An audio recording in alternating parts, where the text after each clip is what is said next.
तो 2 और आईपीओज़ आ रहे हैं फरवरी मंथ में। 2 आईपीओज़ की वीडियोज़ मैं यहाँ बना चुका हूँ जो आपको मेरे चैनल पर कुछ इस तरीके के थंबनेल में दिखाई दे रही होगी। आप इसको ज़रूर चेकआउट कीजिए और 2 आईपीओज़ जो हैं उनके बारे में मैं वीडियो बनाने वाला हूँ। तो बने रहिए पूरी वीडियो में और मैं पूरी जानकारी देने की कोशिश करूँगा। तो चलते हैं आगे। हेलो दोस्तों, मेरा नाम है Rahul and welcome to my channel. तो पहला आईपीओ है श्रीराम टूस्टेक्स आईपीओ। तो देख लेते हैं कंपनी क्या करती है, क्या डेट्स हैं, क्या-क्या इन्फॉर्मेशन अवेलेबल है, सारी चीज़ के बारे में बात करेंगे। तो देखते हैं आगे। तो आईपीओ डिटेल्स से शुरुआत कर लेते हैं। ये आईपीओ होने वाला है 23 से 25 फरवरी के बीच। लिस्टिंग होगी 2 मार्च को। फेस वैल्यू ₹10 पर शेयर की फेस वैल्यू पर लेकर आए हैं। प्राइस बैंड और लॉट साइज अभी अवेलेबल नहीं है।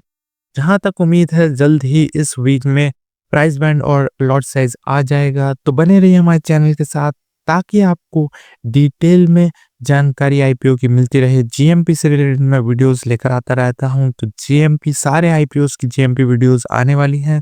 तो हमारे चैनल को ज़रूर सब्सक्राइब कर लें ताकि आप कुछ भी अपडेट को मिस ना करें। नज़र डाल लेते हैं आईपीओस की टाइम टेबल पर। 23 फरवरी को आईपीओ ओपन होगा। 25 फरवरी को आईपीओ हो जाएगा क्लोज और अलॉटमेंट मिलेगा 26 फरवरी को। रिफंड मिल जाएंगे हमें 27 फरवरी को और क्रेडिट शेयर्स अलॉटमेंट के बाद हो जाएंगे आपके 27 फरवरी को से और लिस्टिंग हो जाएगी 2 मार्च को। आईपीओ रिजर्वेशन में बात करें तो आईपीओ रिजर्वेशन में क्यूआईबी के लिए रखा गया है 75%। रिटेल के लिए अगेन 10% का ही कोटा इसमें आया है। एनआईआई शेयर्स की बात करें एचएनआई के लिए तो उनके लिए रखा गया है 15%। रिटेल का कोटा लगातार हमें कई आईपीओज में कम दिखाई दिया है। इससे पहले वाली जो वीडियो बनाई थी 2 आईपीओज की, उनमें एक आईपीओ है जो 35% कैटेगरी कोटा के साथ रिटेल के लिए आया है, लेकिन अब ये एक और 10% कोटा के साथ ही आया है। देखेंगे अगले आईपीओ में कितना रिटेल के लिए कोटा रखा गया है। तो आगे देखते हैं इस आईपीओ में, जान लेते हैं कंपनी क्या करती है, क्या कंपनी का काम है। तो देखते हैं श्रीराम टूस्टेक्स मैन्युफैक्चर करती है कॉटन यार्न्स। कॉटन यार्न्स की बात करें हम तो कॉटन यार्न्स मतलब हो गया कॉटन से रिलेटेड धागे और ऊन वगैरह का इसका काम है जो ये बनाती है, including compact ring spun and carded yarns, both combed and carded. The yarns are used in both knitting and weaving for various products such as denim, terry towels, shirting, sheeting, sweaters, socks, bottom wear, home textile and industrial fabrics बनाने में ये इसके सारे cotton और cotton yarns use किए जाते हैं।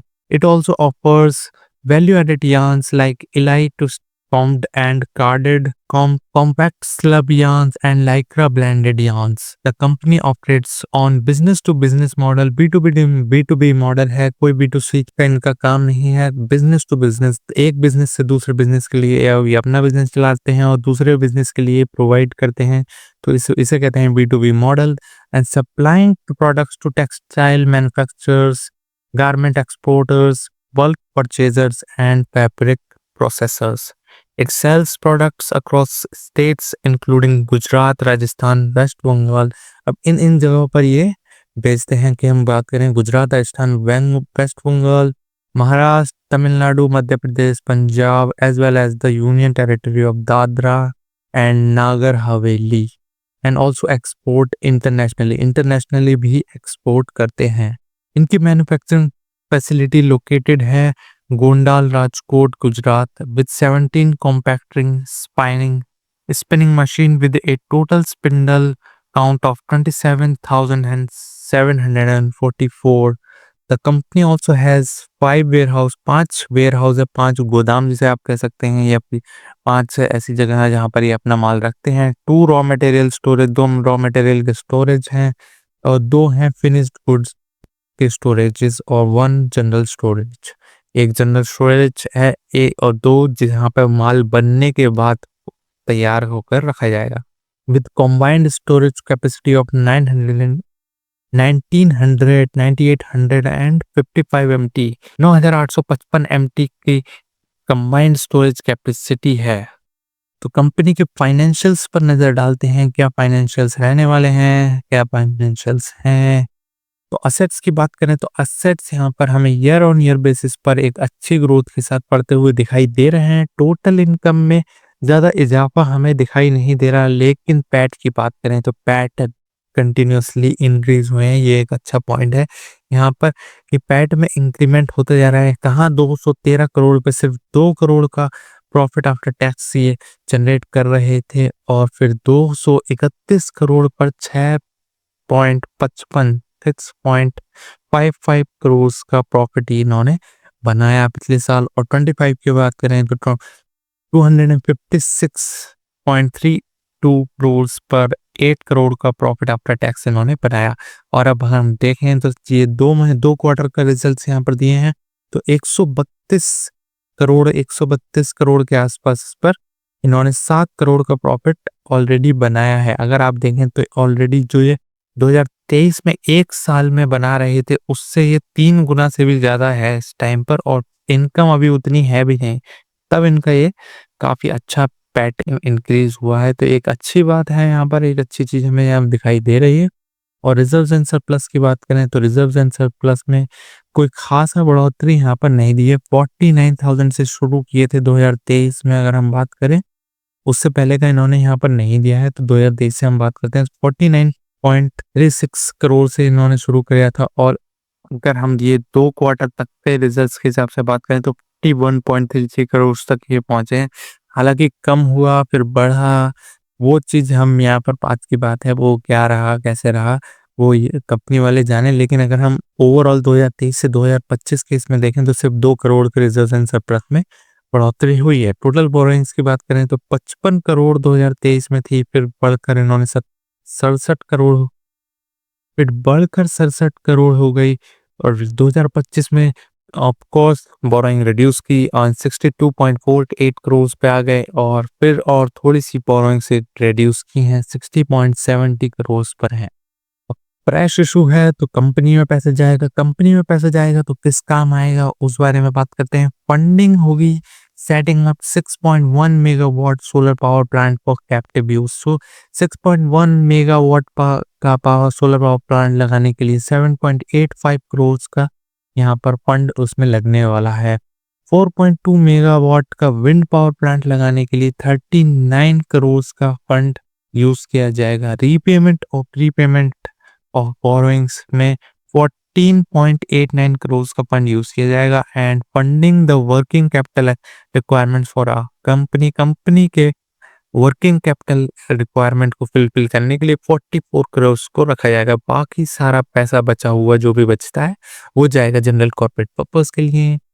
तो अगर हम बात करें इसमें जीएमपी की, तो जीएमपी अभी आना स्टार्ट नहीं हुआ है, ज़्यादा कोई मार्केट में अभी इसकी डिटेल्स नहीं है। जैसे ही पूरी डिटेल्स आएंगी मैं आपको इसके जीएमपी के साथ डेली अपडेट करना शुरू कर दूंगा। तो आप चैनल को सब्सक्राइब करना ना भूलें, और चलते हैं दूसरे आईपीओ की तरफ।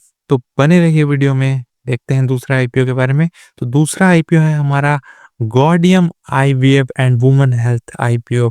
तो देखते हैं इसके आईपीओ के बारे में क्या क्या ये डिटेल्स यहाँ पर हमारे लिए अवेलेबल है, और करेंगे पूरा रिव्यू, और बाद में लेकर आएंगे इसकी जीएमपी डिटेल्स। आईपीओ डेट रखी गई है 20 से 24 फरवरी के बीच। लिस्टिंग हो जाएगी 27 फरवरी को। फेस वैल्यू 5 रुपए पर शेयर को फेस वैल्यू पर लेकर आए हैं। फ्रेश और ओएफएस दोनों रहने वाला है। तो डेट्स की बात करें तो फरवरी 20 को ओपन हो जाएगा, फ्राइडे के दिन ओपन हो रहा है, और फिर सैटरडे और संडे के बाद फिर बाकी के 2 दिन मंडे और ट्यूसडे को ये ओपन रहेगा, और 24 ट्यूसडे को ये क्लोजिंग हो जाएगी। अलॉटमेंट मिलने वाले हैं वेंसडे 25 को, रिफंड मिल जाएगा 25 को ही, और पैटर्न्स ऑफ शेयर्स हो जाएंगे 26 को। हालांकि रिफंड 25 को होगा, इस चीज का मैं ज़्यादा उम्मीद नहीं करता हूँ। 26 के आसपास ही आपको रिफंड्स देखने को मिलेंगे, क्योंकि अक्सर ऐसा ही होता है। अलॉटमेंट वाले दिन रिजल्ट्स आते हैं, अगले दिन आपको फंड रिलीज किए जाते हैं। लिस्टिंग हो जाएगी फ्राइडे को 27 फरवरी को। तो आईपीओ रिजर्वेशन पर नजर डालते हैं, क्या रिजर्वेशन हैं। क्यूआईबी के लिए बात करें तो क्यूआईबी के लिए 50% का कोटा है, और यहाँ पर रिटेल का कोटा जरूर बढ़ा है। एक अच्छा पॉजिटिव हमारे लिए खबर है कि अगर इसमें अच्छी उछाल दिखती है तो एक अप्लाई करने के बाद हमारे चांसेस बढ़ जाएंगे कि 35% कोटा में हमारे भी चांसेस अच्छे होंगे कि हमें रिजर्वेशन के 35% में जगह मिल जाए। लेकिन वो डिपेंड करता है कि क्या हम इसमें अप्लाई करेंगे। तो बाकी अगर आपको कोई सवाल होता है, पर्सनल कोई क्वेश्चन आप पूछना चाहते हैं, तो आप हमारे टेलीग्राम चैनल पर जरूर जुड़ सकते हैं। उसमें कमेंट सेक्शन ऑन रहता है, आप कभी भी हमसे किसी भी चीज़ के बारे में सवाल पूछ सकते हैं। तो अगर आगे देखते हैं कि HNI कैटेगरी के लिए रखा गया है 15% का कोटा। अब जान लेते हैं कंपनी के बारे में। मार्च 2015 में कंपनी बनी थी। कंपनी ऑपरेट करती है ओवर 30 लोकेशंस पर, इंक्लूड्स हैं 7 हब्स एंड 28 स्पोक्स। अब 28 स्पोक्स क्या है यहाँ पर? अब organization has entered into strategic alliance with infertility experts known as spokes. अब ये जो स्ट्रेटेजिक अलायंस है जिसमें इनफर्टिलिटी एक्सपर्ट्स के साथ, उन्हें स्पोक्स कहा जाता है। To achieve the mutual objective of raising awareness raise करने के लिए regarding assisted reproductive technology ART and IVF treatment से रिलेटेड अवेयरनेस आपको काफ़ी चीज़ों में आपको एडवर्टीजमेंट और गवर्नमेंट के थ्रू आपको कुछ जगहों पर दिखाई दे जाएगी। Company serves patients from various countries including Canada, United Kingdom, United States, Kenya, South Africa and Oman. International ही ये वर्क कर रहे हैं, एक अच्छी बात है हम सबके लिए। Company has centers in major cities, 2 in Delhi Janakpur और कैलाश कॉलोनी में 2 इनके सेंटर्स हैं, और एक सेंटर है मुंबई में, लुधियाना, श्रीनगर, पटना, बेंगल एंड कवरिंग की लोकेशंस ऑफ इंडिया। की लोकेशंस पर इनके एक सेंटर्स हैं, और सिर्फ दिल्ली में इनके 2 सेंटर्स हैं। कंपनी क्या क्या सर्विस प्रोवाइड करती है वो आप ये पढ़ सकते हैं, ज़्यादा मैं यहाँ पर डिटेल में नहीं जाने वाला हूँ उस चीज़ की। तो देखते हैं आगे। तो फाइनेंशियल्स पर नजर डालते हैं। असेट्स की बात करें तो ईयर ऑन ईयर बेसिस पर असेट्स में एक ग्रोथ हमें दिखाई दे रही है। टोटल इनकम की बात करें तो टोटल इनकम भी एक बड़ी है। 2023 और 2024 में कोई ज़्यादा फर्क नहीं था, लेकिन 2025 में एक थोड़ा हमें जंप यहाँ पर करीब 22 करोड़ का जंप यहाँ पर दिखाई दे रहा है पिछले साल के मुकाबले, या 2024 के मुकाबले यहाँ पर हमें दिखाई दे रहा है। 70 करोड़ पे इनकम पर लेकर आए हैं। और प्रॉफिट आफ्टर टैक्स की बात करें तो 13 करोड़, फिर यहाँ पर पैट गिर गया, 10 करोड़ ही रह गया, अब 70 करोड़ पे 19 करोड़ ही है। तो यहाँ पर हमें दिखाई दे रहा है कि पैट मार्जिन डिक्रीज हुए हैं, और ये 2 क्वार्टर का रिजल्ट्स में यहाँ पर अभी नहीं देखने वाला कि लेकिन जो हमारे ईयर ऑन ईयर बेसिस पर फुल ईयर के रिजल्ट्स हैं वो ये तीनों हैं।